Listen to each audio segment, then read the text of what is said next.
വർഷങ്ങൾക്കു മുൻപ് മഹാരാഷ്ട്രയിലെ രത്നഗിരി ജില്ലയിലുള്ള അംബവാദെ എന്ന കൊച്ചുഗ്രാമത്തിൽ നിന്നുള്ള ഒരു ദലിത് കുടുംബത്തിൽ ഒരു കുഞ്ഞ് പിറന്നു. ഭീംറാവു രാംജി എന്നായിരുന്നു അവന്റെ പേര്. അവന്റെ പൂർവികർ അംബവാദെ ഗ്രാമത്തിൽ നിന്നുള്ളവരായിരുന്നതുകൊണ്ട് അവന്റെ കുടുംബപ്പേര് അംബവാദേക്കർ എന്നായിരുന്നു.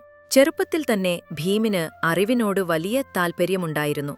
പക്ഷേ അയിത്തജാതിക്കാരനായതുകൊണ്ട് അവന് പലപ്പോഴും വിവേചനം നേരിടേണ്ടി വന്നു. സ്കൂളിൽ പോലും ക്ലാസ് മുറിയിൽ നിന്ന് മാറ്റി തറയിലിരുന്ന് പഠിക്കണമായിരുന്നു. ദാഹിക്കുമ്പോൾ വെള്ളം കുടിക്കാൻ പോലും പ്യൂൺ വന്ന് ഒഴിച്ചു കൊടുക്കണം. അങ്ങനെയുള്ള കൈപ്പേറിയ അനുഭവങ്ങൾ അവന്റെ കൊച്ചു മനസ്സിൽ നിറഞ്ഞിരുന്നു. എന്നാൽ ഭീമിന്റെ ജീവിതത്തിൽ ഒരു പ്രകാശകിരണമായി ഒരു അധ്യാപകൻ കടന്നുവന്നു. അദ്ദേഹത്തിന്റെ പേര് മഹാദേവ് അംബേദ്കർ. ജാതിവ്യവസ്ഥയുടെ വേലിക്കെട്ടുകൾക്ക് അപ്പുറം ഈ അധ്യാപകൻ ഭീമിന്റെ ബുദ്ധിയും പഠിക്കാനുള്ള ദാഹവും തിരിച്ചറിഞ്ഞു.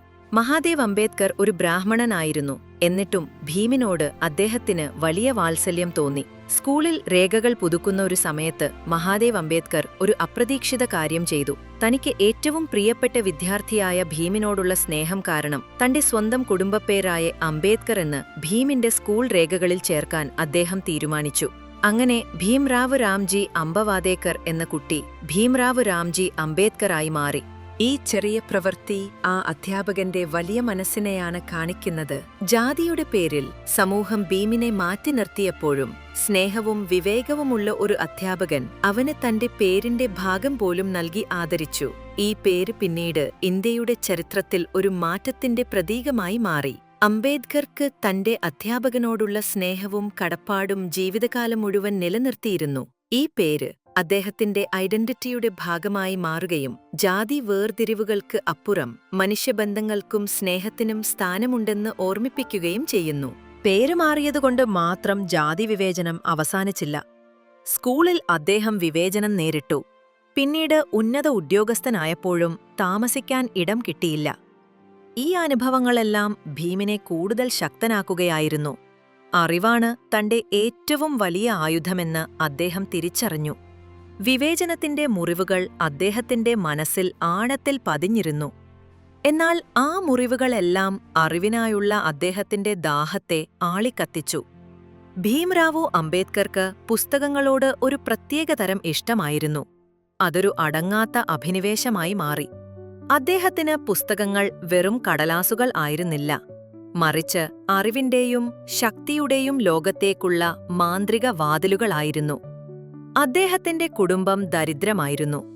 ഓരോ ചില്ലിക്കാശും അവർക്ക് വിലപ്പെട്ടതായിരുന്നു. എന്നാൽ ഭീംറാവുവിന് പഠിക്കാൻ സ്കോളർഷിപ്പുകൾ ലഭിക്കാൻ തുടങ്ങി. ഈ പണം മുഴുവൻ പുസ്തകങ്ങൾ വാങ്ങാനാണ് അദ്ദേഹം വിനിയോഗിച്ചത്. ചിലപ്പോൾ ഒരു നേരത്തെ ഭക്ഷണം ഒഴിവാക്കി പോലും അദ്ദേഹം പുസ്തകങ്ങൾ വാങ്ങി. അദ്ദേഹത്തിന്റെ വിശപ്പ് അക്ഷരങ്ങളിലൂടെ ശമിക്കുന്നതുപോലെ അദ്ദേഹത്തിന് തോന്നി. ലണ്ടനിൽ പഠിക്കുന്ന കാലത്ത് അദ്ദേഹം രാവും പകലും ലൈബ്രറികളിൽ ചിലവഴിച്ചു. പുലർച്ചെ ലൈബ്രറി തുറക്കുമ്പോൾ ആദ്യമെത്തുന്നവരിൽ ഒരാൾ അദ്ദേഹം. ലൈബ്രറി അടച്ചുകഴിഞ്ഞാലും പുസ്തകങ്ങൾ വായിക്കാൻ വേണ്ടി അദ്ദേഹം വിശ്രമമില്ലാതെ കഷ്ടപ്പെട്ടു. പലപ്പോഴും അറിവിന്റെ ആഴങ്ങളിലേക്ക് ഇറങ്ങിച്ചെല്ലുമ്പോൾ അദ്ദേഹം സമയം പോലും മറന്നുപോയിരുന്നു. അദ്ദേഹത്തിന്റെ മുറിയിൽ പുസ്തകങ്ങളുടെ കൂമ്പാരമായിരുന്നു.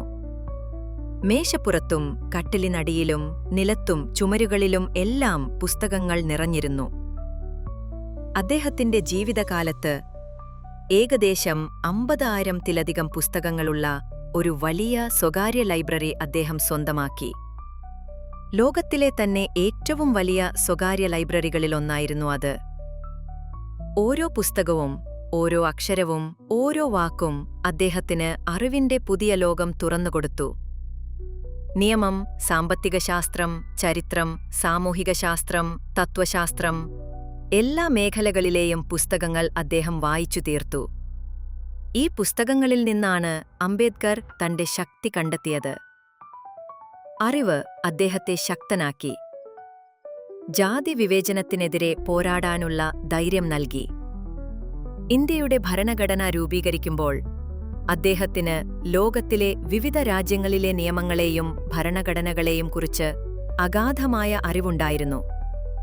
ഇത് സാധ്യമാക്കിയത് പുസ്തകങ്ങളോടുള്ള അദ്ദേഹത്തിന്റെ ഈ അഭിനിവേശം ഒന്നുകൊണ്ട് മാത്രമാണ്. അംബേദ്കർ തന്റെ ജീവിതത്തിലൂടെ നമ്മളെ പഠിപ്പിച്ചത് ഇതാണ്: അറിവ് എന്നത് ആർക്കും നിങ്ങളിൽ നിന്ന് തട്ടിയെടുക്കാൻ കഴിയാത്ത ഏറ്റവും വലിയ സമ്പത്താണ്. അത് ദാരിദ്ര്യത്തെയോ വിവേചനത്തെയോ മറ്റ് പ്രതിബന്ധങ്ങളെയോ അതിജീവിക്കാൻ നിങ്ങളെ സഹായിക്കും. ഓരോ പുസ്തകവും ഒരു പുതിയ ലോകമാണ്. അത് തുറന്നാൽ നിങ്ങൾക്ക് അത്ഭുതങ്ങൾ കാണാം.